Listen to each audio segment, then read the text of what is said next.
Lorsqu'on décide de vendre la propriété sans retenir les services d'un courtier immobilier, il y a plusieurs pièges qui nous guettent. Le premier, c'est de ne pas avoir un acheteur qualifié pour le financement. On a également des problèmes liés à l'inspection pré-achat, aux négociations sur les inclus, les exclus et aussi la transmission d'informations sur l'état de la propriété.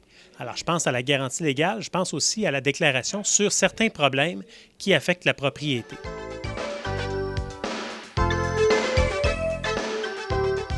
Les problèmes qu'on voit les plus souvent lorsque les gens transigent chez un courtier, c'est la question du financement.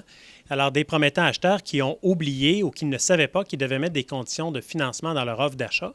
Et à quelques jours de notarié, on s'aperçoit qu'il n'y a pas de financement, que la personne n'en a pas suffisamment et ça cause des cas de désistement.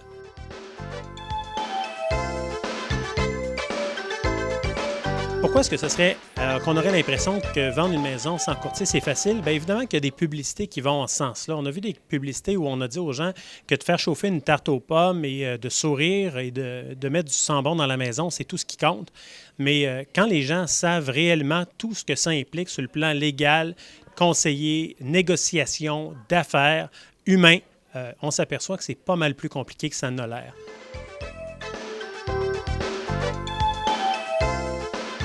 Ce n'est pas à la connaissance de tout le monde qu'il y a un paquet d'informations qu'on doit vérifier, ne serait-ce que la conformité, les certificats de localisation, l'évaluation de la valeur marchande, les documents, les titres de propriété, les rapports d'inspection et autres. Alors, il y a une foule de documents, d'informations qui vont être échangés entre les gens que l'on ne connaît pas.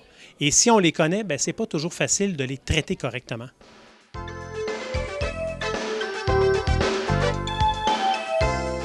Devant moi, j'avais quelqu'un qui hésite à retenir les services d'un courtier immobilier. Moi, je lui dirais, je suis avocat. Ça fait plus de 14 ans que je pratique en droit immobilier.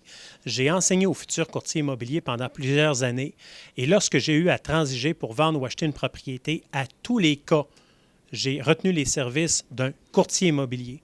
Parce que je me dis, dans la vie, chacun son métier et ces gens-là sont spécialisés, ils sont formés, ils sont assurés et de ne pas retenir les services d'un professionnel, selon moi, ce n'est pas un geste prudent.